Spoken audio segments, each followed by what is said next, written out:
Capítulo 6. Vida espírita.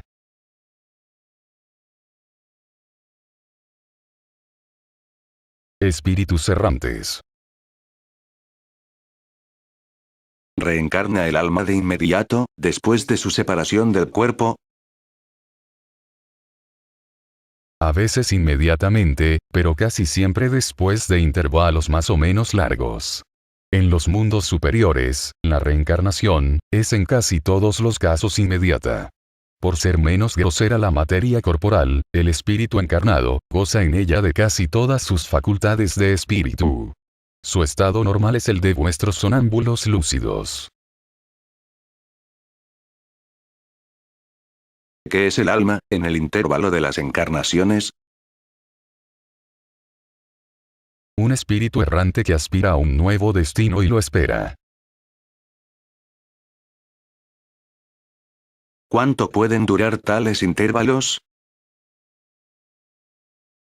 Desde unas pocas horas, hasta unos cuantos millares de siglos. Por lo demás, no hay, en rigor, un límite extremo asignado al estado errante, que puede prolongarse muchísimo tiempo pero que, sin embargo, jamás es perpetuo. Tarde o temprano, siempre encuentra el espíritu oportunidad de recomenzar una existencia que servirá para la purificación de sus vidas anteriores. ¿Esa duración se halla subordinada a la voluntad del espíritu, o puede serle impuesta como expiación? Es una consecuencia del libre arbitrio. Los espíritus saben perfectamente lo que hacen, pero hay también algunos para quienes es una punición infligida por Dios. Otros piden que se prolongue con el objeto de continuar estudios, que solo pueden hacerse con provecho en el estado de espíritu. ¿La erraticidad es por sí misma un signo de inferioridad en los espíritus? No, por cuanto hay espíritus errantes de todos los grados.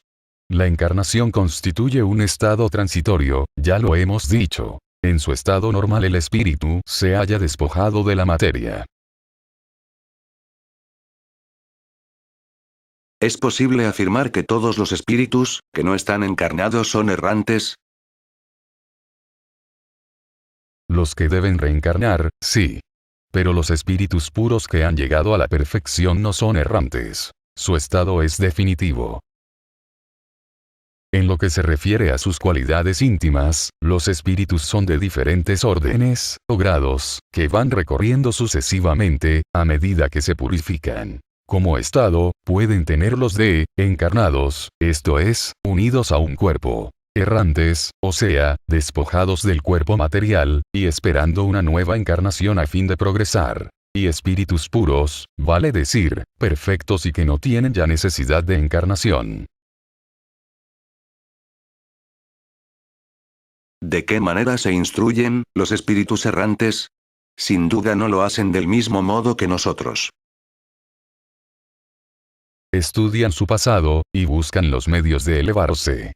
Ven, observan lo que ocurre en los lugares que recorren. Escuchan los discursos de los hombres esclarecidos, y los consejos de los espíritus más elevados que ellos, y esto les da ideas que no tenían.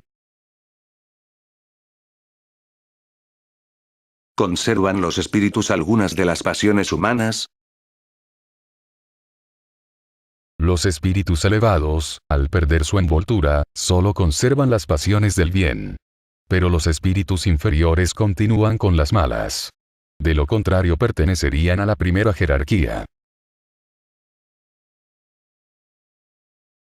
¿Por qué los espíritus, al dejar la tierra, no se liberan de todas sus malas pasiones, puesto que ven sus inconvenientes? Tienes en ese mundo a personas que son envidiosas en extremo. ¿Crees acaso que tan pronto como lo abandonan pierden ese defecto?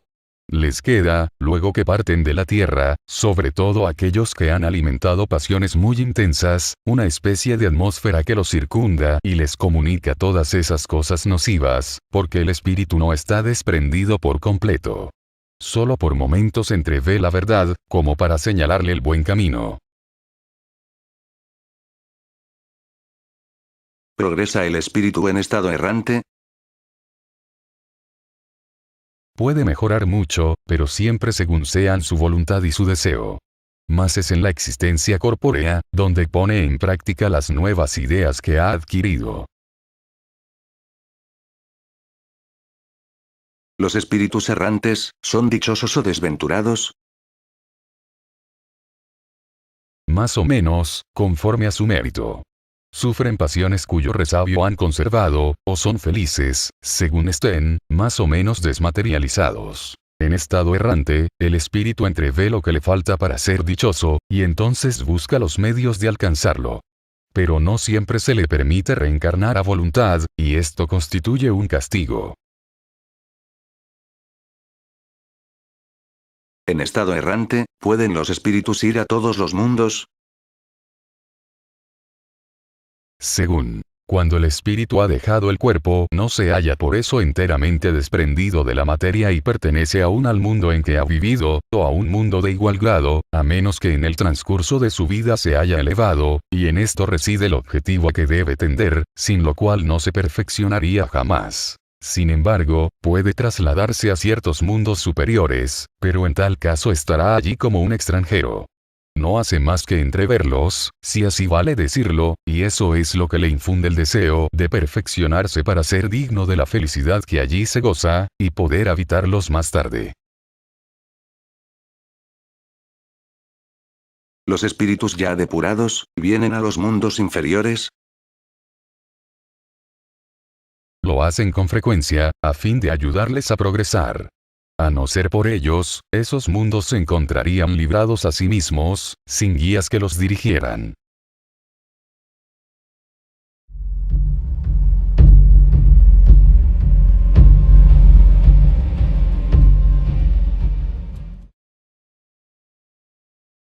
Mundos transitorios. Existen, como se ha afirmado, mundos que sirven a los espíritus errantes, como estaciones y lugares de descanso. Sí, mundos hay dedicados en particular a los seres errantes y en los cuales pueden estos residir en forma temporaria. Especie de vivacs, o campamentos donde puedan reposar en una prolongada erraticidad, periodo este que es siempre un tanto penoso. Se trata de situaciones intermedias entre los otros mundos, graduadas conforme a la naturaleza de los espíritus que pueden ir allí, y estos disfrutan en esos lugares de un bienestar más o menos intenso. Los espíritus que en esos mundos habitan, pueden dejarlos a voluntad. En efecto, los espíritus que se encuentran en tales globos pueden marcharse para ir a donde deban. Imaginadlos como aves de paso que descienden en una isla, a la espera de recobrar sus fuerzas, y reanudan la marcha hacia su destino. ¿Progresan los espíritus durante esas estaciones, en mundos transitorios? Por cierto que sí. Los que de esta manera se reúnen lo hacen con el propósito de instruirse y poder, con más facilidad, obtener permiso para ir a lugares mejores, llegando a la posición que alcanzan los elegidos. Los mundos transitorios, están perpetuamente, por su especial naturaleza, dedicados a los espíritus errantes. No, su situación es solo temporaria. ¿Son ellos habitados al mismo tiempo por seres corporales? No, puesto que es estéril su superficie. Los que allí residen no tienen necesidad de nada. ¿Esa esterilidad, es permanente y deriva de su naturaleza especial? No, son estériles en forma transitoria. Dichos mundos, ¿deben entonces hallarse desprovistos de bellezas naturales? La naturaleza se traduce en las bellezas de la inmensidad, que no son menos admirables, que lo que llamáis vosotros bellezas naturales. Puesto que el estado de tales mundos, es transitorio, nuestra tierra, ¿se contará algún día entre ellos? Ya lo fue. ¿En qué época? Durante su formación. Nada en la naturaleza es inútil. Cada cosa tiene su finalidad y su destino. Nada está vacío, sino todo habitado, y la vida se encuentra por doquier. Así, durante la larga secuela de siglos que transcurrieron antes de la aparición del hombre en la Tierra, en el curso de esos lentos periodos de transición, atestiguados por las capas geológicas, incluso antes de la formación de los primeros seres orgánicos, sobre aquella masa informe, en ese árido caso en que los elementos se hallaban confundidos, la vida no estaba ausente. Seres que no tenían ni nuestras necesidades ni nuestras sensaciones físicas encontraban aquí un refugio. Dios ha querido que, aun en ese imperfecto estado, sirviera ella para algo. ¿Quién se atrevería a decir, pues, que entre esos miles de millones de mundos que en la inmensidad circulan, uno solo, uno de los más pequeños, perdido entre la multitud de ellos, tuviese el privilegio exclusivo de estar poblado? ¿Cuál sería en tal caso la utilidad de los demás? ¿Solo los habría hecho Dios para que recrearan nuestra vista? Suposición absurda, incompatible con la sabiduría que de todas sus obras dimana, e inadmisible si se piensa en todos aquellos mundos que no podemos percibir. Nadie negará que hay en esta idea de los mundos todavía inadecuados para la vida material, y sin embargo poblados por seres vivientes que se adaptan a ese medio, algo de grande y de sublime, donde se encuentra quizá la solución de más de un problema. Percepciones, sensaciones y sufrimientos de los espíritus. Una vez en el mundo de los espíritus, ¿tiene todavía el alma las percepciones que poseía cuando se hallaba encarnada? Sí, además de otras que no tenía entonces, porque su cuerpo era como un velo, que las oscurecía. La inteligencia es un atributo del espíritu, pero que se manifiesta con más libertad cuando éste no tiene trabas. ¿Las percepciones y conocimientos de los espíritus son indefinidos? En pocas palabras, ¿saben ellos todas las cosas? Cuanto más se acercan a la perfección, tanto más saben. Si son superiores, saben mucho. En cambio, los espíritus inferiores son más o menos ignorantes acerca de todo. ¿Conocen los espíritus el principio de las cosas? Depende de su elevación y pureza. Los espíritus inferiores no saben de ello más que los hombres. ¿Tienen los espíritus la misma noción del tiempo que nosotros? No, y a esto se debe que no siempre nos comprendáis, cuando se trata de establecer fechas o épocas. Los espíritus viven fuera del tiempo, tal como entendemos nosotros a este. Para ellos el transcurso del tiempo se anula, si así vale decirlo, y los siglos, que tan largos les resultan a los hombres, para los espíritus constituyen solo instantes que se diluyen en la eternidad, lo mismo que las desigualdades del suelo se borran y desaparecen para aquel que se eleve en el espacio. ¿Poseen los espíritus, acerca del presente, una idea más precisa y justa que la que nosotros tenemos? Más o menos, como la persona que ve con claridad y se forma una idea más exacta de las cosas que el ciego. Los espíritus ven lo que no veis. Juzgan, pues, de otro modo que vosotros. Pero también aquí, ello depende de su grado de elevación. ¿De qué manera tienen los espíritus conocimientos del pasado? ¿Y tal conocimiento es ilimitado para ellos?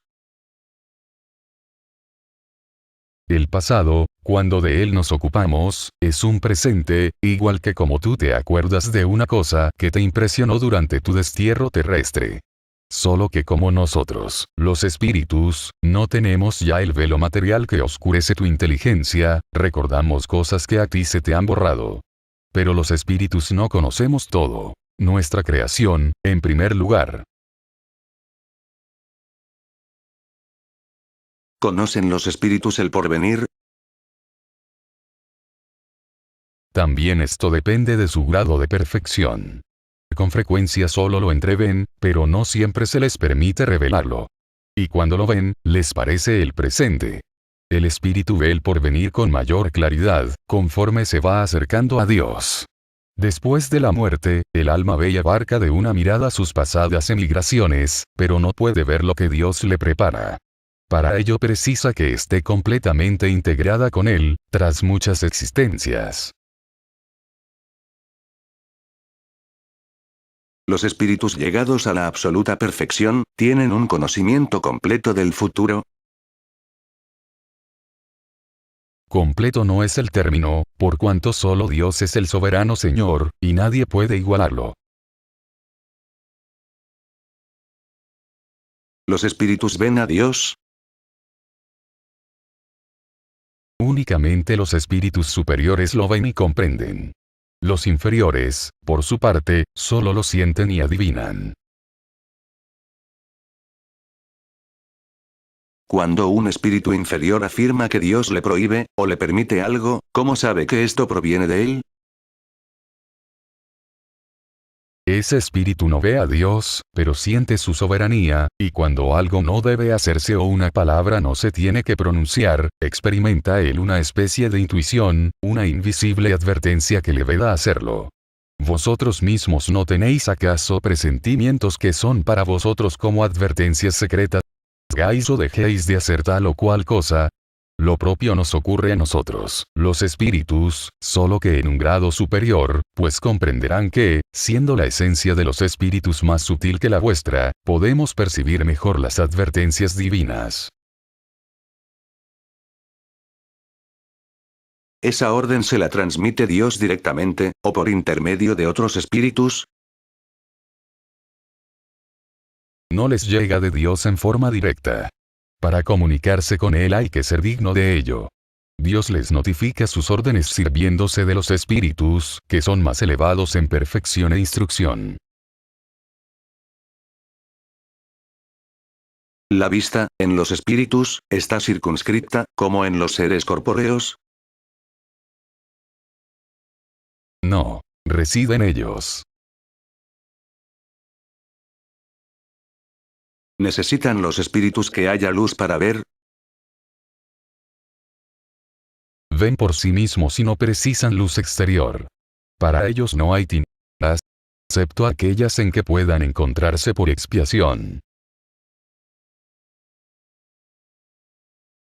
¿Tienen los espíritus necesidad de trasladarse, para ver en dos lugares distintos?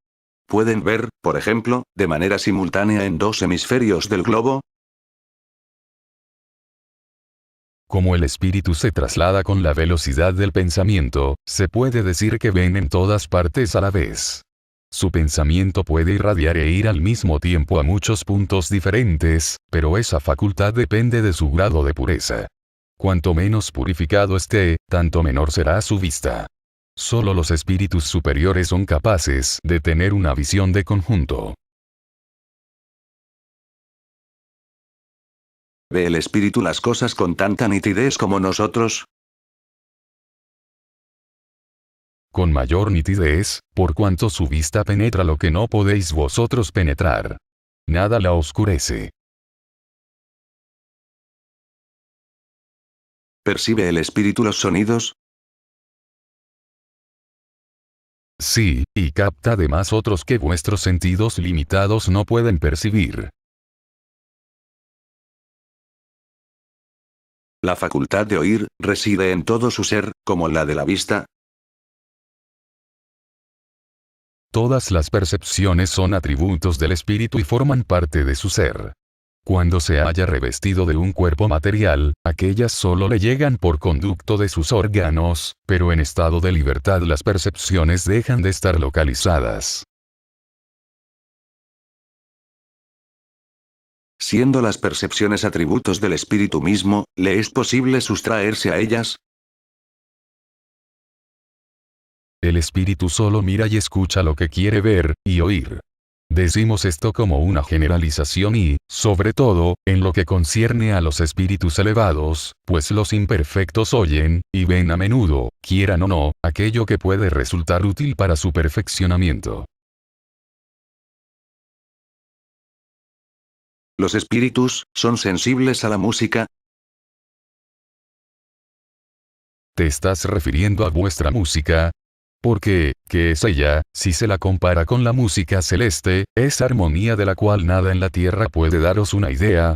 Aquella es respecto a esta última lo que el canto del salvaje en comparación con una suave melodía. Sin embargo, algunos espíritus vulgares pueden experimentar cierto placer en escuchar vuestra música, porque no les es dado todavía comprender otra más sublime. La música tiene infinitos encantos para los espíritus, debido a sus muy desarrolladas cualidades sensitivas. Me refiero a la música celeste, que es cuanto la imaginación espiritual puede concebir de más bello y suave. ¿Los espíritus son sensibles a las hermosuras de la naturaleza? Las bellezas naturales de los mundos son tan distintas que estamos lejos de conocerlas. Sí, son sensibles a ellas, según sea su aptitud para apreciarlas y comprenderlas. Para los espíritus elevados hay bellezas de conjunto ante las cuales se esfuman, por decirlo así, las de los detalles. ¿Experimentan los espíritus nuestras necesidades y sufrimientos físicos? Los conocen porque los han padecido, pero no los experimentan como vosotros, en lo material, puesto que son espíritus. ¿Los espíritus sienten fatiga y necesidad de reposo? No pueden cansarse del modo que lo entendéis vosotros y, en consecuencia, no tienen necesidad de vuestro reposo físico, desde que no poseen órganos cuyas energías deban ser recuperadas. Pero sí descansa el espíritu en el sentido de que no se halla en constante actividad. No actúa de una manera material. Su acción es por entero intelectiva, y su reposo, completamente moral. Vale significar, que hay momentos en que su pensamiento cesa de estar activo y no se concentra en un objeto determinado. Se trata para él de un verdadero descanso, pero no comparable con el del cuerpo. La especie de fatiga que pueden experimentar los espíritus está en razón de su inferioridad, porque cuanto más elevados son, tanto menos reposo necesitan. Cuando un espíritu asegura que sufre, ¿qué clase de padecimiento es el suyo? Angustias morales, que lo torturan más dolorosamente que los sufrimientos físicos. ¿A qué se debe, entonces, que algunos espíritus se hayan quejado de sentir frío o calor? Recuerdo de lo que habían experimentado en vida, a veces tan penoso como la realidad misma. Es muchas veces una comparación mediante la cual, a falta de otra mejor, expresan el estado en que se encuentran. Cuando se acuerdan de su cuerpo experimentan una especie de impresión, como cuando un hombre se quita la capa y un rato más tarde cree llevarla todavía. Ensayo teórico sobre la sensación en los espíritus. El cuerpo es el instrumento del dolor. Si no su causa primera, constituye al menos su causa inmediata. El alma tiene la percepción de ese dolor. Dicha percepción es el efecto. El recuerdo que conserve ella podrá ser sobremanera penoso, pero no puede tener una acción física. En efecto, ni el frío ni el calor pueden desorganizar los tejidos del alma. Esta no podrá helarse ni quemarse. ¿No vemos a diario que el recuerdo o la aprensión de un mal físico produce el mismo efecto que la realidad? E inclusive ocasiona la muerte. Todo el mundo sabe que las personas a quienes se ha amputado un miembro sienten dolor en ese miembro inexistente. Seguramente que no es dicho miembro la sede del dolor, ni aún su punto de partida. Es que el cerebro conserva la impresión de él, eso es todo. Se puede creer, pues, que hay algo análogo en los sufrimientos del espíritu después de la muerte. Un más profundo estudio del periespíritu, que desempeña un rol tan importante en todos los fenómenos espíritas, las apariciones vaporosas o tangibles, el estado del espíritu en el instante de la muerte, la idea, tan frecuente en él, de que sigue aún vivo, el cuadro conmovedor de los suicidas y los decapitados, el de las personas que se habían entregado por entero a los goces materiales, y tantos otros hechos, ha venido a arrojar luz sobre esta cuestión, y ha dado lugar a explicaciones cuyo resumen ofrecemos aquí. El periespíritu es el lazo que une al espíritu con la materia del cuerpo. Se toma del ambiente circundante, en el fluido universal. Se relaciona a la vez con la electricidad, el fluido magnético y, hasta cierto punto, con la materia inerte. Se podría afirmar que constituye la quintesencia de la materia. Es el principio de la vida orgánica, pero no el de la vida intelectual. Esta última reside en el espíritu. Es, además, el agente de las sensaciones exteriores. En el cuerpo, tales sensaciones se hallan localizadas en los órganos que les sirven de canales. Una vez destruido el cuerpo, las sensaciones se generalizan. Ved aquí por qué el espíritu no manifiesta que le duela la cabeza más que los pies. Por otra parte, hay que cuidar no confundir las sensaciones del periespíritu, que se ha emancipado, con las del cuerpo. Solo podemos tomar estas últimas como término de comparación, no como analogía. Cuando se ha desprendido del cuerpo, puede el espíritu sufrir, pero ese padecimiento no es el del cuerpo.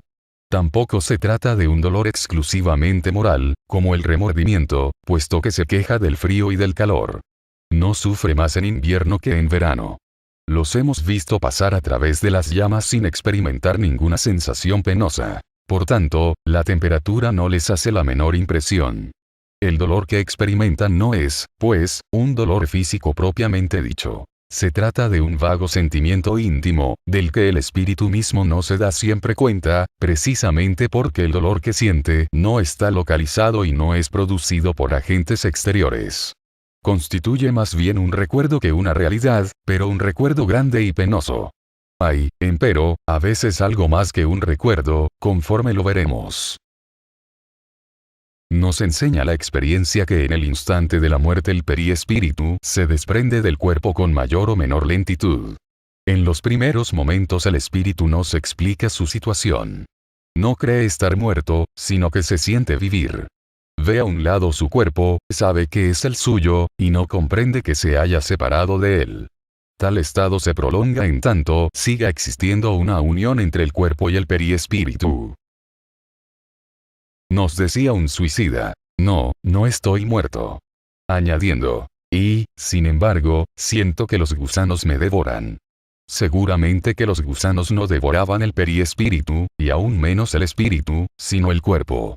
Pero, como la separación del cuerpo y el periespíritu no era completa, de ello resultaba una especie de repercusión moral que le transmitía la sensación de lo que en el cuerpo estaba sucediendo.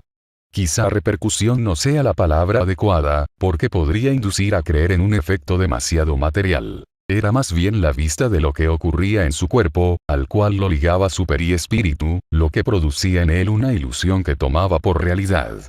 Así pues, no se trataba de un recuerdo, puesto que en vida no había sido nunca devorado por gusanos. Era un sentimiento actual. Vemos, pues, las deducciones que de los hechos puede extraerse cuando se los observa con atención. En el transcurso de la vida, el cuerpo recibe las impresiones exteriores y las transmite al espíritu por intermedio del periespíritu, que probablemente constituye lo que se denomina fluido nervioso. Estando muerto el cuerpo ya no siente nada, porque no hay en él espíritu ni periespíritu. Desprendido del cuerpo, el periespíritu experimenta la sensación, pero como no le llega ya por un conducto determinado, es una sensación generalizada. Ahora bien, como el periespíritu solo es en realidad un agente de transición, puesto que el que tiene conciencia es el espíritu, de ello resulta que si pudiera existir un periespíritu sin espíritu, aquel no sentiría más que un cuerpo cuando está muerto. Del mismo modo que si el espíritu no tuviera periespíritu sería inaccesible a toda sensación penosa. Esto es lo que sucede con los espíritus purificados del todo. Sabemos que cuanto más se depuran, tanto más etérea se torna la esencia del periespíritu. De donde se sigue que la influencia material disminuye a medida que el espíritu progresa, vale decir, conforme el periespíritu mismo se va haciendo menos grosero. Al decir que los espíritus son inafectables por las impresiones de nuestra materia, queremos referirnos a los espíritus muy elevados, cuya etérea envoltura no tiene analogía en la tierra. No sucede lo mismo con aquellos cuyo periespíritu es más denso. Estos perciben nuestros sonidos y olores, pero no por medio de una parte limitada de su ser, como les ocurriría en vida. Se podría afirmar que las vibraciones moleculares se hacen sentir en la totalidad de su ser y llegan así a su sensorio común, que es el espíritu mismo, aunque de una manera diferente, y quizá por eso con una impresión también distinta, lo que origina un cambio en la percepción. Escuchan el sonido de nuestra voz y, sin embargo, nos comprenden sin ayuda de la palabra, por la sola transmisión del pensamiento. Y lo que acude en apoyo de lo que estamos afirmando es el hecho de que esa percepción resulta tanto más fácil cuanto más desmaterializado está el espíritu. En lo que toca a la vista, la de ellos es independiente de nuestra luz. La facultad de ver constituye un atributo esencial del alma, para la cual no existe la oscuridad. Pero esa facultad es más amplia y penetrante en los espíritus más purificados. El alma, o espíritu, posee en sí, pues, facultades que le otorgan todas las percepciones. Durante la vida corporal tales percepciones son obstruidas por el carácter grosero de los órganos. En la existencia extracorpórea van siéndolo cada vez menos, a medida que la envoltura semimaterial se torna más depurada. Esta envoltura, tomada del medio circundante, varía según la naturaleza de cada mundo. Al pasar de uno a otro globo, cambian los espíritus su envoltura, de la manera que nosotros mudamos de ropa del verano al invierno o del polo al ecuador. Los espíritus más elevados, cuando vienen a visitarnos, revisten sus periespíritus con los fluidos terrestres, y a partir de entonces sus percepciones se comportan como la de los espíritus vulgares. Pero todos ellos, así los superiores como los inferiores, solo entienden y sienten lo que quieren sentir y entender. Sin poseer órganos sensitivos, pueden a voluntad hacer que sus percepciones se activen o se tornen nulas. Tan solo una cosa están obligados a escuchar. Son los consejos de los espíritus buenos. La vista sigue estando en actividad, pero pueden ellos recíprocamente hacerse invisibles. De acuerdo con su categoría, les es posible ocultarse de los que les son inferiores, mas no de aquellos otros superiores a ellos. En los primeros momentos que siguen a la muerte, la vista del espíritu está siempre turbada y es confusa. Se va aclarando conforme se opera el desprendimiento, y podrá llegar a adquirir la misma claridad que poseía cuando se hallaba en vida, independientemente de su penetración a través de los cuerpos que para nosotros son opacos. Y en lo que respecta a su visión del espacio sin fin, así como del porvenir y el pasado, ella depende del grado de elevación y pureza de cada espíritu. Se replicará que toda esta teoría no es muy tranquilizadora. Pensábamos que, una vez desembarazados de nuestra burda envoltura, instrumento de nuestros dolores, no sufriríamos más, y he aquí que venís a comunicarnos que seguiremos todavía padeciendo, no importa del modo que sea, pues no por eso sufriremos menos. Desdichadamente, sí, podemos padecer aún, y mucho y por muy largo tiempo, pero nos es posible asimismo no sufrir más, aun desde el instante mismo en que dejemos esta vida corporal. Los dolores de la tierra son a veces independientes de nosotros, pero muchos de ellos dependen de nuestra voluntad. Remontémonos a su origen y veremos que la mayoría son los resultados de causas que hubiéramos podido evitar. Cuántos males y enfermedades debe el ser humano a sus excesos, a la ambición, a sus pasiones, en suma. El hombre que haya vivido siempre con sobriedad, sin abusar de nada. El que siempre haya sido sencillo en sus gustos y modesto en sus deseos, se ahorrará muchas tribulaciones. Y lo propio acontece con el espíritu. Los sufrimientos que soporta son siempre la consecuencia del modo como vivió en la tierra. Sin duda alguna, ya no le aquejarán la gota ni el reumatismo, pero sí otros dolores que no son menores. Hemos visto que sus congojas son el resultado de los lazos que existen todavía entre él y la materia. Que cuanto más desembarazado está de la influencia de esta última, dicho de otro modo, cuanto más desmaterializado se halla, menos sensaciones aflictivas experimenta. Ahora bien, de él depende liberarse de dicha influencia ya en esta vida. Tiene su libre arbitrio y, por tanto, le cabe elegir entre hacer y no hacer. Dome sus pasiones animales, no tenga odio, ni envidia, celos, ni orgullo, no se deje dominar por el egoísmo, purifique su alma mediante los buenos sentimientos, practique el bien, no conceda a las cosas de este mundo más importancia de la que merecen, y entonces, incluso bajo su envoltura corpórea, ya se hallará depurado, ya estará desprendido de la materia, y cuando abandone esa envoltura no sufrirá más su influencia. Los sufrimientos físicos que haya experimentado no dejarán en él ningún penoso recuerdo ni le quedará de ellos ninguna impresión desagradable, porque solo afectaron al cuerpo y no el espíritu. Se sentirá dichoso de haberse liberado, y su tranquilidad de conciencia lo eximirá de todo padecimiento moral. Por nuestra parte, hemos interrogado a miles de espíritus que pertenecieron en vida a todas las categorías de la sociedad, a todas las posiciones sociales. Los hemos estudiado en la totalidad de los periodos de su vida espírita, desde el instante mismo en que dejaron su cuerpo. Los seguimos paso a paso en esa vida de ultratumba para observar las mudanzas que en ellos se operaban, en sus ideas y sensaciones, y desde este punto de vista los hombres más vulgares han sido los que nos proveyeron de elementos de estudio no menos valiosos. Ahora bien, siempre hemos comprobado que los padecimientos se hallan en relación con la conducta, cuyas consecuencias sufren, y que esa nueva existencia constituye la fuente de una inefable ventura para aquellos que han seguido el recto camino. De lo que se deduce que los que sufren es porque así lo quisieron y solo deben achacarlo a ellos mismos, así en el otro mundo como en este. Elección de las pruebas.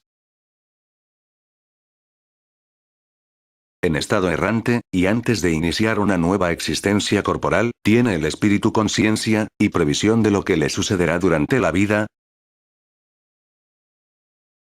Él mismo escoge el tipo de pruebas a que quiere ser sometido, y en esto consiste su libre albedrío.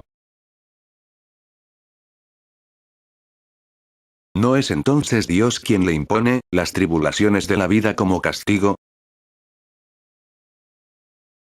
Nada acontece sin permiso de Dios, por cuanto es Él quien ha establecido todas las leyes que rigen el universo. Preguntaréis por qué ha hecho tal ley en lugar de otra.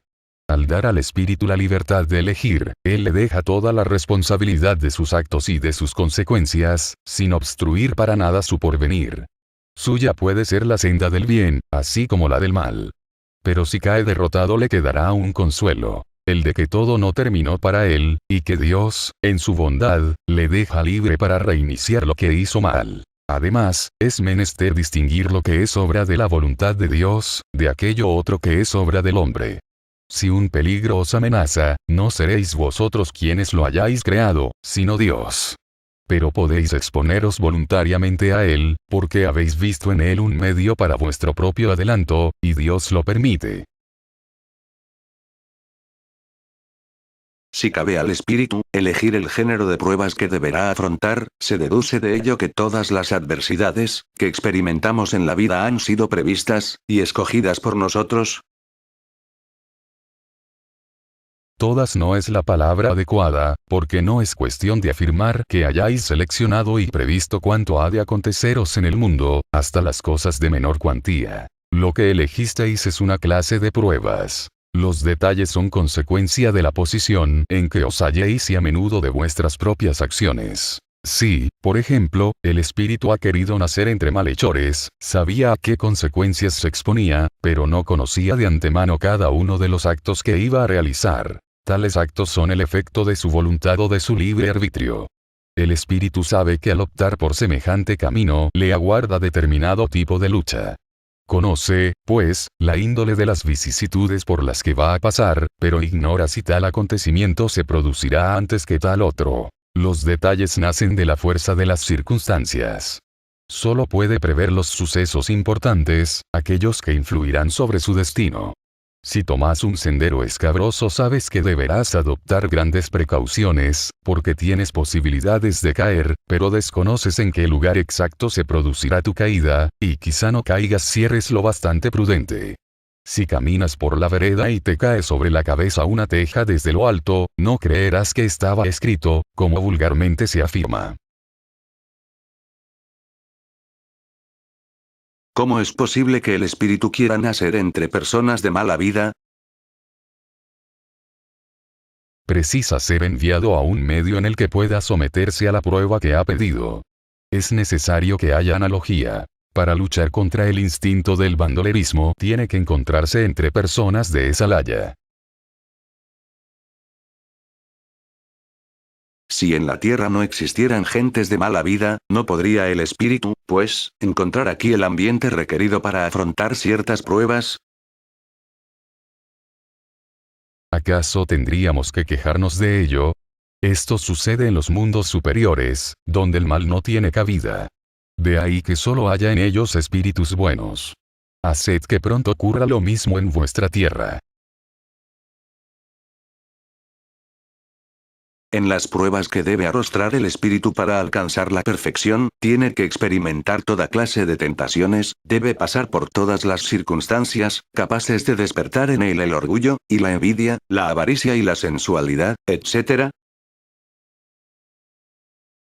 Ciertamente que no, puesto que sabéis que hay entre ellos quienes toman desde el comienzo una senda que los exime de muchas pruebas. Pero el que se deje conducir por el mal camino corre todos los peligros que en él mismo existen. Puede un espíritu, por ejemplo, pedir riqueza, y podrá concedérsela. Entonces, conforme a su carácter, es posible que se torne avaro o pródigo, egoísta o generoso. O si no, se entregará a todos los goces de la sensualidad. Pero esto no significa que deba pasar forzosamente por la serie de pruebas de todas esas características. Como el espíritu, que en su origen es simple, ignorante y desprovisto de experiencia, puede escoger con conocimiento de causa, una vida determinada, y ser responsable de tal elección. Dios suple a su inexperiencia, trazándole la vía que debe seguir, como haces tú con un niño desde que está en la cuna. Pero, poco a poco le va dejando ser dueño de escoger, a medida que se desarrolla su libre albedrío, y entonces precisamente es cuando se suele extraviar, tomando el mal camino, y desoyendo los consejos de los espíritus buenos. Es eso lo que puede llamarse la caída del hombre. Cuando el espíritu goza de su libre arbitrio, la elección de la existencia corpórea, depende siempre en forma exclusiva de su voluntad, o esa vida puede serle impuesta por voluntad de Dios, y a título de expiación. Dios sabe aguardar. No apresura la expiación. Con todo, puede imponer una existencia a un espíritu cuando éste, por su inferioridad o su mala voluntad, no es apto para comprender lo que le sería más saludable, y cuando ve que esa vida puede servir para su purificación y adelanto, al paso que encuentre en ella una expiación. ¿Hace su elección el espíritu inmediatamente, después de la muerte? No. Muchos creen en la eternidad de las penas. Ya se os dijo, es un castigo. ¿Qué es lo que orienta al espíritu, en la elección de las pruebas que desea sufrir? Opta por aquellas que pueden ser para él una expiación, por la índole de las faltas que haya cometido, y hacerle adelantar más deprisa. Unos pueden, pues, imponerse una vida de miseria y privaciones, para tratar de arrostrarla con valor. Otros, querer probarse mediante las tentaciones de la fortuna y el poder, harto más peligrosas, por el abuso y el empleo inadecuado que de ellos es posible hacer, y por las pasiones viles que desencadenan. Otros, por último, quieren probarse por medio de las luchas que han de sostener en su contacto con el vicio. Si ciertos espíritus eligen como prueba, entrar en contacto con el vicio, los hay también que lo escojan por simpatía, y por el deseo de vivir en un ambiente acorde con sus gustos, o para poder entregarse a tendencias materiales. Los hay, esto es verdad, pero solo entre aquellos cuyo sentido moral se encuentra todavía poco desarrollado. La prueba viene por sí misma y la sufren durante más tiempo. Tarde o temprano comprenden que el saciar las pasiones brutales les acarrea consecuencias deplorables, que habrán de sufrir durante un tiempo que se les parecerá eterno. y podrá Dios tenerlos en ese estado hasta que hayan comprendido su culpa, y pidan por sí mismos rescatarla mediante pruebas beneficiosas. ¿No parece natural que se elijan las pruebas menos penosas? A vosotros sí os parece, pero no al espíritu. Cuando está despojado de la materia cesa la ilusión, y piensa de otro modo. El hombre en la tierra, colocado bajo el influjo de las ideas carnales, no ve en esas pruebas más que su lado penoso. De ahí que se le ocurra natural optar por aquellas que desde su punto de vista pueden conjugarse con los placeres materiales. Pero en la vida espiritual compara los goces efímeros y groseros con la felicidad inalterable que entrevé, y por tanto, ¿qué significan para él algunos sufrimientos pasajeros? Puede el espíritu, pues, decidirse por la más ruda de las pruebas y, consecuentemente, por la vida más angustiosa, con la esperanza de alcanzar más pronto un estado mejor, como el enfermo elige muchas veces el remedio más desagradable para curarse en más breve plazo. Aquel que desea asociar su nombre con el descubrimiento de un país desconocido no escogerá un camino sembrado de flores. Conoce los peligros que está corriendo, pero sabe también cuál será la gloria que le aguarda si obtiene buen éxito en su empresa. La doctrina de la libertad en la elección de nuestras existencias, y de las pruebas que debemos afrontar, deja de parecer extraordinaria si se considera que los espíritus desprendidos de la materia, evalúan las cosas de una manera diferente, a como nosotros lo hacemos. Ellos tienen en vista la meta, mucho más seria, en su concepto, que los fugaces placeres del mundo. Tras cada existencia concluida ven el paso que han dado, y comprenden cuánto les falta todavía, en materia de pureza, para alcanzar dicha meta. He ahí por qué se someten de buen grado a todas las vicisitudes de la vida corporal, pidiendo por sí mismos las que puedan hacerles llegar más rápidamente. No existe, pues, razón alguna cuando no se ve al espíritu preferir la existencia más llevadera. Una vida exenta de amarguras no podría disfrutarla en su estado de imperfección. La entrevé, y para alcanzarla trata de mejorarse. Por otra parte, no tenemos a diario, ante nuestros ojos, ejemplos de cosas semejantes. El hombre que trabaja durante parte de sus vidas sin darse tregua ni descanso para reunir medios con los cuales procurarse el bienestar, ¿qué está haciendo, sino imponerse una tarea con miras a un porvenir más próspero? El militar que padece, a causa de una misión peligrosa, o el viajero que desafía peligros no menos grandes en interés de la ciencia, o para obtener fortuna, ¿qué hacen si no es someterse a pruebas voluntarias que deben proporcionarles honor, en el primer caso, y provecho, en el segundo, si logran salir airosos? ¿A qué no se somete, y no se expone el hombre en pro de su interés o de su gloria? Todos los concursos no son asimismo pruebas voluntarias, afrontadas con el propósito de progresar en la carrera elegida. Solo se llega a cualquier posición social importante, en las ciencias, las artes o la industria, pasando por la serie de las posiciones inferiores, que constituyen otras tantas pruebas. Así, la existencia humana es, desde este punto de vista, el calco de la vida espiritual. En pequeña escala volvemos a encontrar en aquella todas las mismas peripecias de esta última. Si en vida, pues, elegimos a menudo las más rudas pruebas en aras de un objetivo más elevado, porque el espíritu, que ve más lejos, y para el cual la vida corpórea no es más que un incidente fugaz, no haría lo propio resolviéndose por una existencia penosa y difícil, si ella ha de conducirlo a la eterna dicha? Quienes afirman que si los hombres tuvieran la posibilidad de elegir la clase de vida que les agrada optarían por ser príncipes o millonarios, son como los míopes que solo ven lo que están tocando, o como esos niños golosos que, preguntados sobre qué les gustaría ser cuando mayores, responden que pasteleros o confiteros.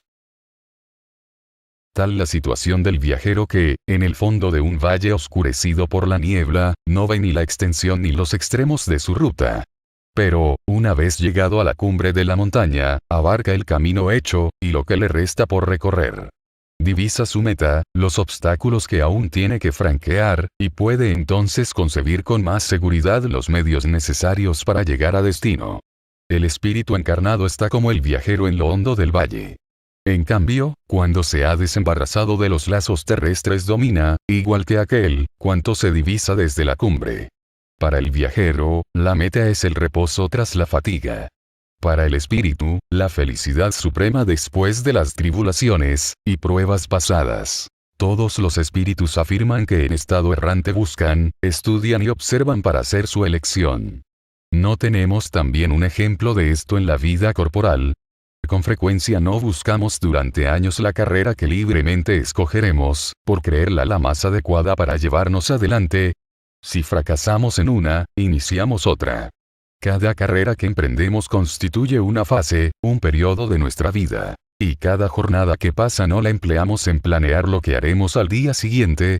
Ahora bien, ¿qué son las diversas existencias corpóreas para el espíritu, sino fases, etapas, períodos, días de su vida espírita, la cual es, conforme sabemos, su existencia normal, ya que la corpórea solo es para él efímera, pasajera? ¿Puede el espíritu hacer su elección mientras se encuentra encarnado? Su deseo podrá tener influencia. Ello depende de la intención que lo anima. Pero cuando ese espíritu desencarnado ve a menudo las cosas de una manera muy diferente. En todos los casos es el espíritu el que escoge. Pero también podrá hacerlo en la vida material, porque el espíritu tiene siempre momentos en que es independiente de la materia que habita. Muchas personas desean grandeza y riquezas, y ciertamente que no las buscan como expiación ni como prueba. No cabe duda. Es en la materia en la que se anhela esa grandeza, para disfrutar de ella, y el espíritu la desea para conocer las vicisitudes que genera. Hasta llegar al estado de perfecta pureza, ¿debe el espíritu seguir sufriendo pruebas continuamente? Sí, pero no son tales como las entendéis. Llamáis pruebas a las tribulaciones materiales. Pues bien, cuando el espíritu llega a cierto grado, aún no siendo perfecto, no tiene que sufrirlas ya, pero le caben siempre deberes que le ayudan a perfeccionarse, y no le son penosos en modo alguno, tal como cuando ayuda a otros a perfeccionarse. ¿Puede el espíritu equivocarse respecto a la eficacia de la prueba que ha escogido? Podrá haber elegido una que sobrepase sus fuerzas, en cuyo caso sucumbe a ella. Puede también optar por una que no le aproveche en manera alguna, como, por ejemplo, si busca un género de vida ociosa e inútil. Pero entonces, una vez vuelto al mundo de los espíritus, cae en la cuenta de que no ganó nada, y pide recuperar el tiempo perdido. ¿A qué obedecen las vocaciones de ciertas personas y su determinación de seguir una carrera con preferencia a otra? Me parece que vosotros mismos podéis responderos a esa pregunta. ¿No es acaso consecuencia de cuanto hemos dicho acerca de la elección de las pruebas, y el progreso cumplido en una existencia anterior?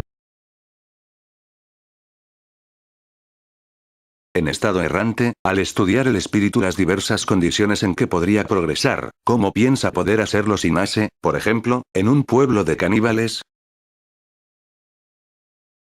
No son los espíritus ya adelantados los que nazcan entre caníbales, sino espíritus de la misma índole que los caníbales, o, inferiores a ellos. Los espíritus que proceden de un mundo inferior a la Tierra, o de un pueblo muy atrasado, como, por ejemplo, los caníbales, ¿podrían nacer en nuestros pueblos civilizados? Sí, los hay que se extravían, al querer llegar demasiado a algo. Pero entonces se sienten desubicados entre vosotros, por poseer costumbres e instintos que reniegan de los vuestros. Un hombre que pertenezca a una raza civilizada, ¿podría, por expiación, reencarnar entre salvajes? Sí, pero depende del género de expiación. Un amo que haya sido duro con sus esclavos podrá convertirse a su vez en esclavo, y sufrir los malos tratos que haya infligido. El que daba órdenes en una época puede, en nueva existencia, obedecer a aquellos mismos que se humillaban ante su voluntad. Se trata de una expiación si abusó de su poder, y Dios puede imponérsela. Por otra parte, un espíritu bueno podrá también escoger una existencia en la que influya sobre esos pueblos, y los haga adelantar, en cuyo caso es una misión. Relaciones de ultratumba. Los diferentes grados de espíritus establecen entre sí una jerarquía de poderes. ¿Hay entre ellos subordinación y autoridad? Sí, y muy grande. Los espíritus tienen unos sobre otros una autoridad, relacionada con su superioridad, la que ejercen por medio de un ascendiente moral irresistible. ¿Les es posible a los espíritus inferiores sustraerse a la autoridad de los que son superiores a ellos? Ya lo dije. Irresistible. El poder y la consideración de que ha disfrutado un hombre en la tierra, le otorga una supremacía en el mundo de los espíritus. No, porque en él los pequeños serán ensalzados, y los grandes, humillados. Lee los Salmos. ¿Cómo debemos entender ese ensalzamiento y esa humillación? ¿No sabes tú, que los espíritus pertenecen a diversas graduaciones, según su mérito? Pues bien, el más grande en la tierra puede hallarse en la última categoría entre los espíritus, al paso que su servidor estará en la primera. ¿Comprendes esto? ¿O acaso no dijo Jesús? Todo aquel que se humille será elevado, y todo aquel que se eleve será humillado. El que ha sido grande en la tierra, y se encuentra ahora inferior entre los espíritus, ¿siente humillación por eso? Con frecuencia una humillación muy grande, sobre todo si era orgulloso y envidioso. El soldado que, tras la batalla, encuentra a su general en el mundo de los espíritus, ¿le reconoce todavía por su superior? El título nada significa. La superioridad real, lo es todo. ¿Los espíritus de los diversos órdenes, están mezclados? Sí, y no. Esto es, se ven, pero se distinguen unos de otros.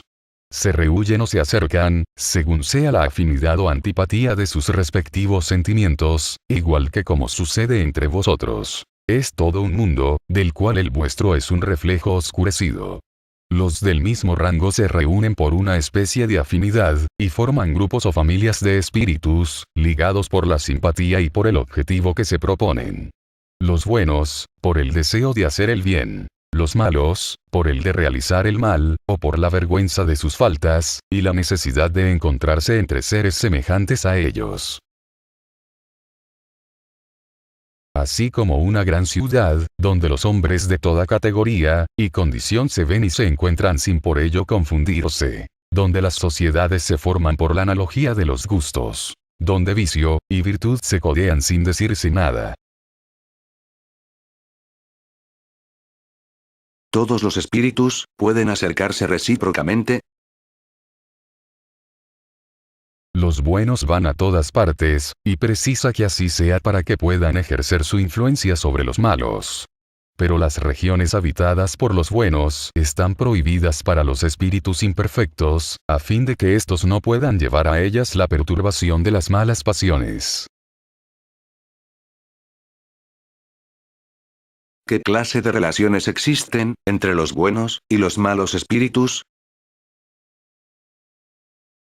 Los buenos tratan de combatir las malas tendencias de los otros, a fin de ayudarlos a ascender. Se trata de una misión. ¿Por qué los espíritus inferiores se complacen en inducirnos al mal? Por el despecho de no haber merecido estar entre los buenos. Su deseo es impedir, todo lo que puedan, que los espíritus aún inexperientes lleguen al bien supremo. Quieren hacer experimentar a los demás lo que ellos mismos sienten. ¿No veis este mismo acontecer entre vosotros? ¿Cómo se comunican entre sí los espíritus? Les basta mirarse para comprenderse. La palabra es material, constituye el reflejo de la facultad del espíritu.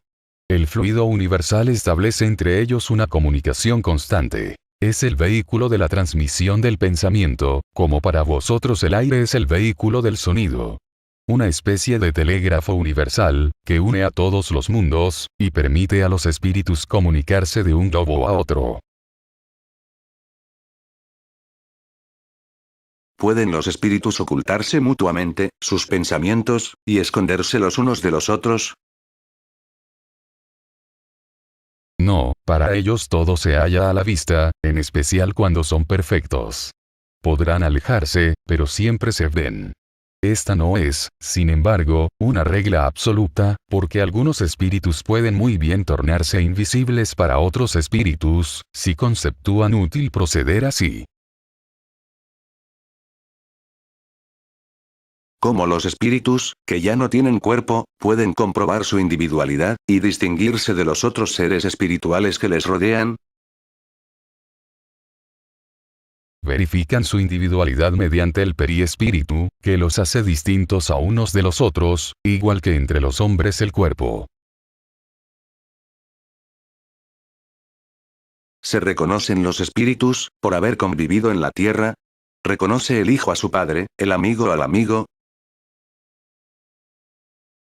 Sí, y así de generación en generación. Los hombres que se conocieron en la tierra, ¿cómo se reconocen, en el mundo de los espíritus? Vemos nuestra pasada vida, y leemos en ella tal como si fuese un libro.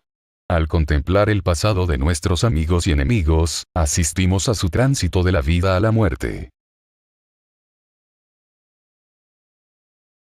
Al dejar sus despojos mortales, ve de inmediato el alma a sus parientes y amigos, que partieron con precedencia, al mundo de los espíritus.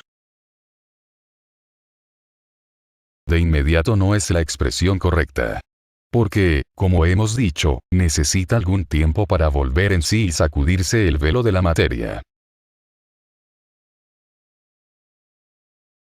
¿Cómo es recibida el alma, a su retorno al mundo de los espíritus? La del justo, como un hermano bien amado a quien se esperaba desde mucho tiempo atrás. La del ruin, como un ser a quien se desprecia. ¿Qué sentimiento experimentan los espíritus impuros, al ver llegar a otro espíritu malvado?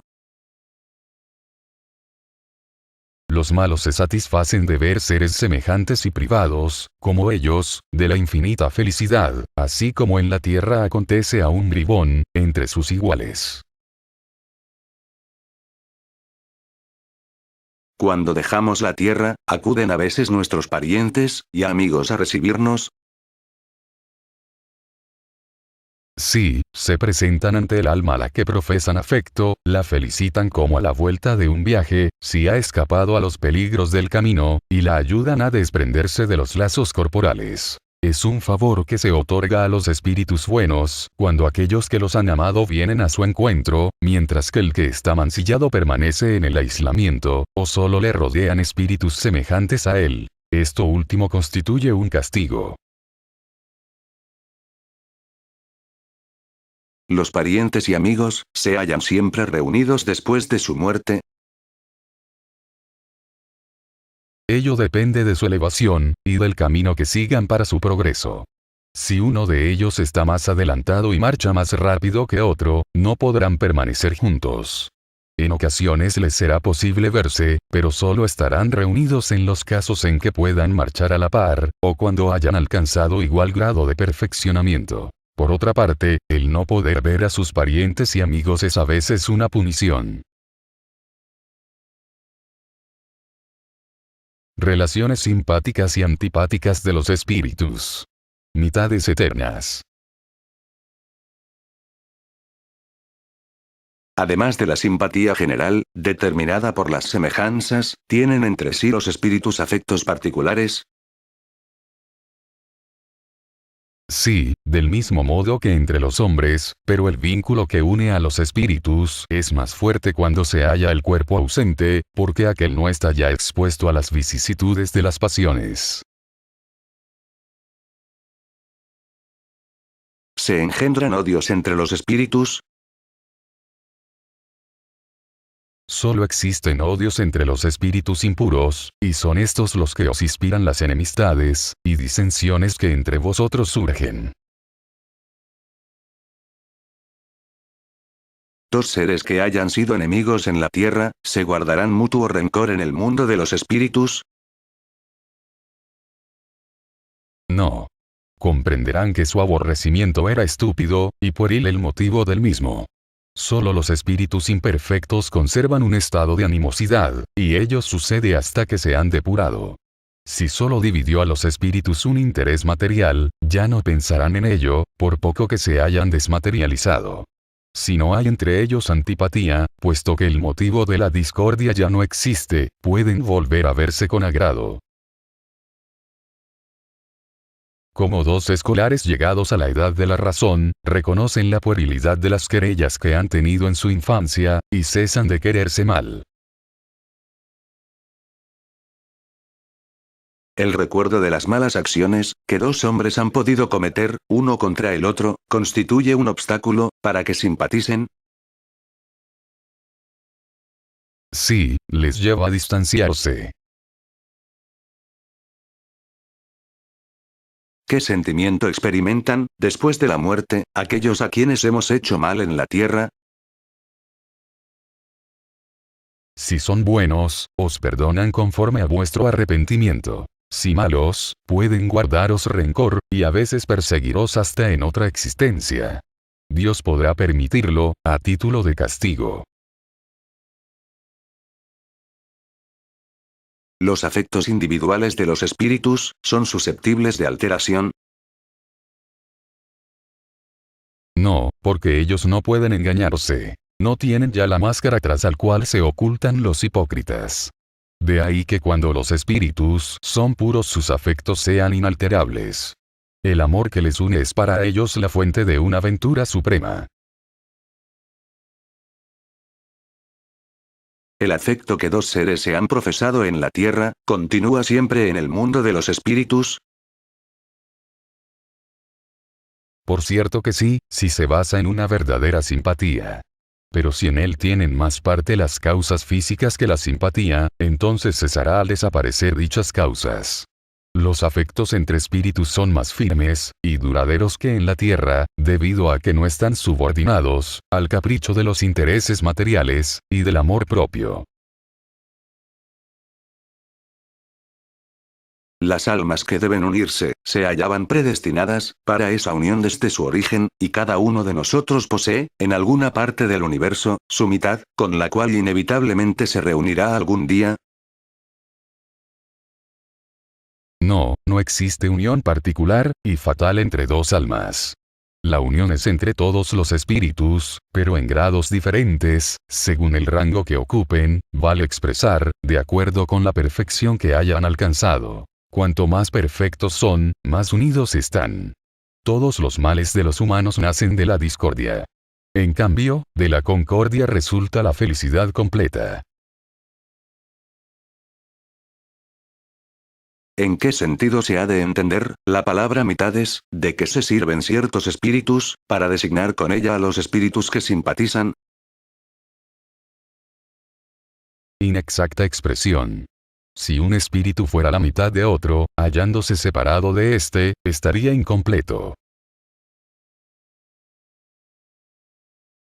Dos espíritus que simpatizan por entero, cuando ya se han reunido, lo están para la eternidad, o bien pueden separarse, y unirse a otros espíritus. Todos los espíritus están unidos entre sí. Me refiero a los que han llegado a la perfección. En las esferas inferiores, cuando un espíritu se eleva no siente ya igual simpatía por aquellos que ha dejado. Dos espíritus que simpatizan, son complemento el uno del otro, o esa simpatía es el resultado de una identificación perfecta. La simpatía que atrae a un espíritu hacia otro, resulta de la total concordancia de sus inclinaciones e instintos. Si uno debiera completar al otro, perdería su individualidad. La identidad necesaria para que se establezca una simpatía perfecta, solo consiste en la similitud de pensamientos y sentimientos, o también en la uniformidad de los conocimientos adquiridos. En la igualdad del grado de elevación. Los espíritus que hoy no simpatizan, ¿pueden llegar a ello más tarde? Sí, todos lo harán. De modo que el espíritu que en la actualidad se encuentre en una esfera inferior, al perfeccionarse llegará a la esfera donde reside tal otro.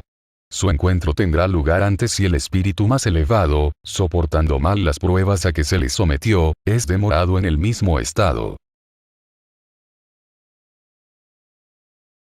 ¿Dos espíritus que son simpáticos el uno hacia el otro, pueden dejar de serlo? Por cierto que sí, si uno de ellos es perezoso. La teoría de las mitades eternas es una imagen que describe la unión de dos espíritus simpáticos. Se trata de una expresión en uso aún en el lenguaje vulgar, que no hay que tomar al pie de la letra. Los espíritus que de ella se han servido no pertenecen, seguramente, al orden más elevado. La esfera de sus ideas es por fuerza limitada, y han podido traducir sus pensamientos con los términos de los que se hubieran valido durante su vida corporal. Se ha de rechazar, pues, la idea de que dos espíritus creados el uno para el otro deban un día reunirse inevitablemente en la eternidad, tras haber sido separados durante un lapso más o menos prolongado. Recuerdo de la existencia corpórea. ¿Se acuerda el espíritu de su existencia corporal? Sí, es decir que, habiendo vivido muchas veces como hombre, rememora lo que ha sido, y te aseguro que a veces se ríe de compasión de sí mismo. Así como un hombre que ha alcanzado la edad de la razón, ríe de las locuras de su juventud o de las puerilidades de su infancia. El recuerdo de la vida corporal, se presenta al espíritu de una manera completa y súbita, después de la muerte. No, le vuelve poco a poco, como algo que va saliendo de la bruma, y a medida que fija en él su atención. El espíritu recuerda en detalle todos los acontecimientos de su vida, abarcando el conjunto de ella de una mirada retrospectiva. Rememora las cosas en virtud de las consecuencias que han tenido sobre su estado como espíritu. Pero, como comprenderás, hay circunstancias de su vida a las que no concede la menor importancia, y de las cuales no trata ni siquiera de acordarse. ¿Podría recordarlas si lo quisiera? Puede memorar los detalles e incidentes más pormenorizados, ya sea de los sucesos, y también de sus pensamientos. Pero no lo hace cuando ello no reviste utilidad. ¿Entrevé el objetivo de la vida terrena, con relación a la existencia futura? Seguramente que lo ve, y lo comprende mucho mejor que en su vida de encarnado. Entiende la necesidad de purificación para llegar al infinito, y sabe que en cada existencia se va despojando de algunas impurezas. ¿Cómo vuelve a representarse la vida pasada en la memoria del espíritu? ¿Es quizá por un esfuerzo de su imaginación, o como un cuadro que tenga ante los ojos? Lo uno y lo otro. Todos los hechos que le interesa recordar están como presentes para él. Los demás permanecen más o menos en la vaguedad del pensamiento, u olvidados por completo. Cuanto más desmaterializado se halle, tanto menos importancia concederá a las cosas materiales. Tú evocas a menudo a un espíritu errante que acaba de dejar la tierra, y que no se acuerda de los nombres de las personas a quienes amaba, ni de muchos pormenores que a ti se te antojan importantes. Él se preocupa poco de estos, que caen en el olvido. De lo que se acuerda muy bien es de los hechos principales que le ayudan a mejorarse. ¿Recuerda el espíritu todas las existencias que precedieron a la última que acaba de abandonar? Todo su pasado se desarrolla ante él, así como las etapas que el viajero ha recorrido. Pero, lo hemos dicho ya, no tiene presentes de una manera absoluta la totalidad de los hechos. Solo los recuerda en virtud de la influencia que han tenido sobre su actual estado de espíritu. En cuanto a las primeras existencias, aquellas que se pueden considerar como la infancia del espíritu, se pierden en el vacío, desapareciendo en la noche del olvido. ¿Cómo considera el espíritu al cuerpo que acaba de dejar? Como una ropa inadecuada, que le molestaba, y de la cual está dichoso de haberse desembarazado. ¿Qué sentimiento le hace experimentar la vista de su cuerpo en descomposición? Casi siempre de indiferencia, como una cosa que ha dejado de interesarle. Al cabo de cierto lapso, ¿reconoce el espíritu los huesos, u otros objetos que le han pertenecido? A veces. Depende del punto de vista más o menos elevado desde el cual contemple las cosas terrenales. El respeto que se profesa, por las cosas materiales que pertenecieran al espíritu, llama su atención sobre esos objetos, y ve tal respeto con placer. El espíritu se siente siempre dichoso por el recuerdo que de él se tiene. Las cosas que conservamos de él avivan su recuerdo en nosotros, pero es el pensamiento el que lo atrae hacia vosotros, y no tales objetos. ¿Conservan los espíritus la memoria de los sufrimientos que han soportado durante su última existencia corporal? Con frecuencia la conservan, y ese recuerdo les hace sentir mejor el precio de la felicidad de que pueden disfrutar como espíritus. El hombre que ha sido afortunado en la tierra, lamenta sus goces perdidos al dejar este mundo. Solo los espíritus inferiores pueden sentir nostalgia por placeres que están de acuerdo con lo impuro de su naturaleza, y que ellos expían mediante sus padecimientos. Para los espíritus elevados, la felicidad eterna es 1000 veces preferible a los efímeros goces de la tierra. Aquel que había iniciado importantes tareas con una finalidad útil, y las ve interrumpidas por la muerte, deplora, en el otro mundo haberlas dejado inconclusas. No, porque sabe que otros están destinados a terminarlas. Por el contrario, trata de influir sobre algunos espíritus encarnados en el sentido de que las continúen. Su meta en la tierra era el bien de la humanidad, y esa meta sigue siendo la misma en el mundo de los espíritus. El que al desencarnar dejó trabajos artísticos o literarios, ¿conserva hacia sus obras el amor que les profesaba en vida? Según su elevación, las juzga desde otro punto de vista, y a menudo censura lo que más admiraba. ¿Se interesa todavía el espíritu por los trabajos que se realizan en la tierra, en pro del adelanto de las artes y ciencias? Depende de su elevación, o de la misión que tal vez deba cumplir. Lo que a vosotros os parece magnífico es con frecuencia muy poca cosa para ciertos espíritus. Lo admiran, de la manera que el sabio podría admirar la obra de un escolar.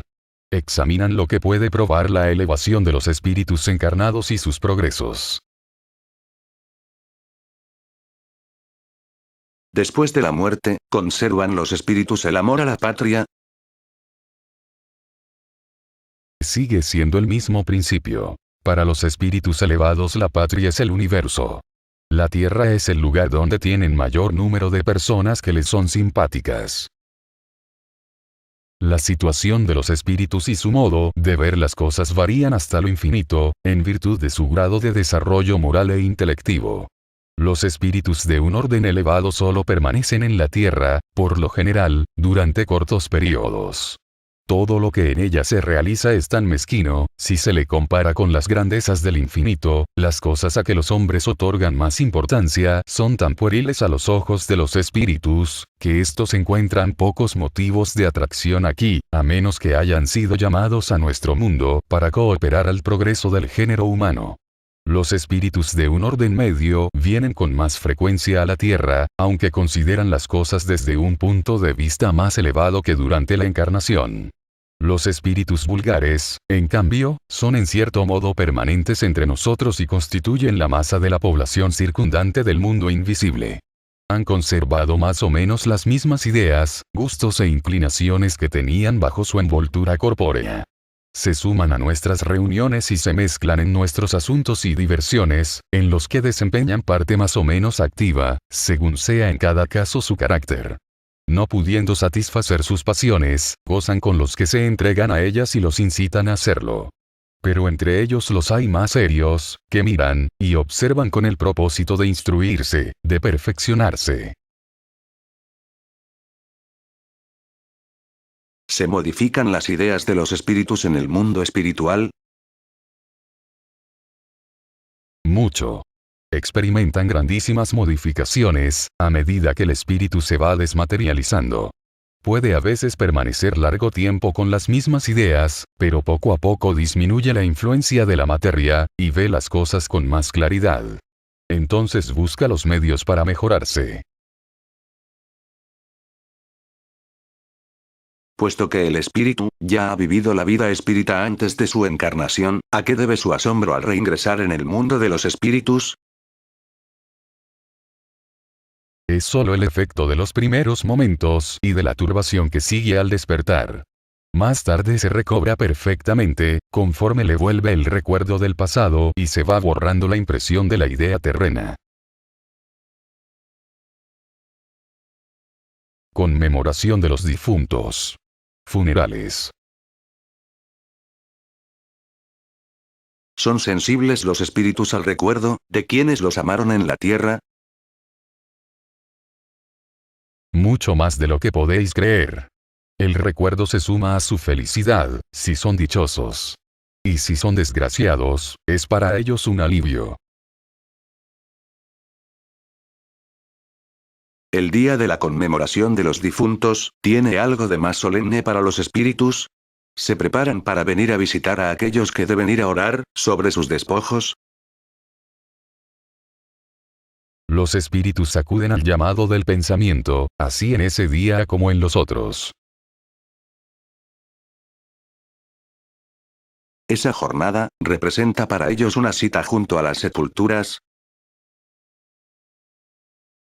En tal fecha son allí más numerosos, porque hay más personas que les llaman.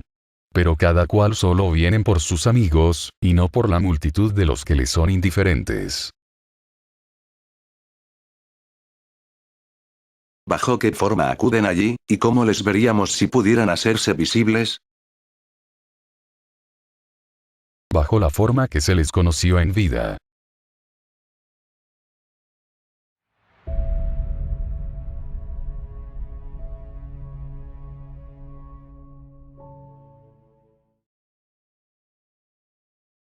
Los espíritus olvidados, cuyas tumbas nadie va a visitar, acuden a ellas a pesar de esto, y se acongojan al comprobar que ningún amigo les recuerda. ¿Qué les importa la tierra? Solo están ligados a ella por el corazón. Si no está allí el amor, nada más hay que retenga al espíritu. Todo el universo tiene por delante. La visita a la tumba da al espíritu mayor satisfacción que una plegaria íntima. La visita a la tumba constituye un modo de demostrar que se piensa en el espíritu ausente. Es la imagen de él. Ya os dije que la oración santifica el acto del recuerdo. Poco importa el lugar en que se pronuncie, si se lo hace con el corazón. Los espíritus de las personas a quienes se erigen estatuas o monumentos, asisten al acto de inauguración de los mismos, y los ven con placer. Muchos concurren, cuando pueden hacerlo, pero son menos sensibles al honor que se les rinde, que al recuerdo que se les dispensa. ¿De dónde puede venir a ciertas personas el deseo de ser sepultadas en determinado sitio, más bien que en otro? ¿Vuelven a él con mejor voluntad después de su muerte? ¿Y esa importancia concedida a algo material, constituye un signo de inferioridad en el espíritu? Afección del espíritu por ciertos lugares. Inferioridad moral. Para un espíritu elevado, ¿qué significa un rincón de la tierra más que otro? ¿No sabe que su alma se reunirá con quienes ama, aun cuando sus huesos estén lejos? La reunión de los despojos mortales, de todos los miembros de una sola familia, debe considerarse como una cosa fútil. No. Es una costumbre piadosa y un testimonio de simpatía hacia aquellos a quienes se amó. Si bien esa reunión importa poco a los espíritus, es útil a los hombres, porque los recuerdos se concentran mejor. Al retornar a la vida espiritual, ¿es sensible el alma a los honores que se tributan a sus despojos mortales? Cuando el espíritu ha llegado a cierto grado de perfección, no tiene ya vanidad terrestre, y comprende la futilidad de todas esas cosas. Pero debes saber que abundan los espíritus que, en los primeros momentos posteriores a su muerte material, experimentan gran satisfacción con los honores que se les rinden, o les disgusta la indiferencia con que tratan su envoltura, porque conservan todavía algunos de los prejuicios de la tierra. ¿Está presente el espíritu en su funeral? Con mucha frecuencia concurre, pero a veces no se da cuenta de lo que sucede, si se halla aún en estado de turbación. ¿Le halaga la asistencia de personas a su entierro? Más o menos, según sea el sentimiento que a esas personas mueva. ¿El espíritu que acaba de desencarnar va a las reuniones de sus herederos? Casi siempre. Dios así lo quiere, para su propia instrucción y para castigo de los culpables. Allí juzga lo que valían las solemnes declaraciones de los deudos. Para el espíritu, todos los sentimientos de los asistentes están a la vista, y la desilusión que experimenta al comprobar la rapacidad de aquellos que están repartiéndose sus despojos, le ilumina acerca de sus sentimientos. Mas a ellos, también, ya les llegará su turno.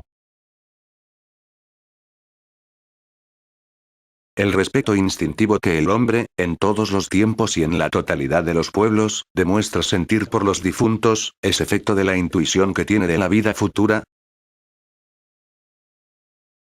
Es su consecuencia natural. A no ser por ello, ese respeto no tendría sentido.